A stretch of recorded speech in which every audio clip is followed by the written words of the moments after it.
everyone, thanks so much for joining me for my review of Call of the Night Episode 4, Isn't This a Tight Squeeze? We start off with Akira just going through her daily routine, but clearly thinking about Yamori and hoping that he connects via their walkie-talkies. So this episode kind of starts off with the table seeming to turn a bit on Yamori and Mizuna. Yamori wandering the streets to sort of avoid Azana, since he isn't quite sure how to interact with her after they kiss. He concludes that he's clearly fallen in love with her and is thus now ready to be transformed into a vampire. But unfortunately, that would mean that the show would be over, so clearly this doesn't happen.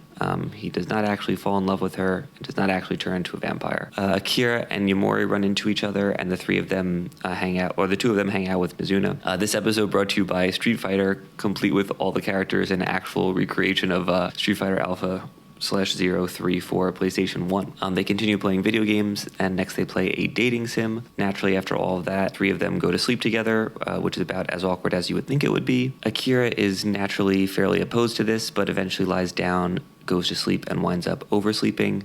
Mizuna says that she slept so well because she was satisfied with how the day played out. Another episode without much plot development, but that's kind of what I would expect the show to be for a little bit. You know, I think it's less about what's happening and more about the interactions between the characters and how their feelings are evolving. But this episode really was just more of the same from last week. You know, a lot of innuendos and Mizuna manipulating Yamori and Akira.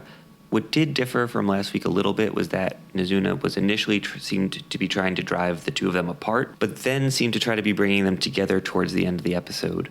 I'm curious if this is going to be a more complex character or if this is just sort of a one-off kind of behavior just to sort of mess with things. The episode also got super meta with the three of them playing a dating sim about the lame protagonist being loved by all of the girls, clearly parodying what's actually happening in the show. And then they use this sort of as an excuse to talk about Yamori's preferences. I did enjoy the episode, but probably the least of the four so far.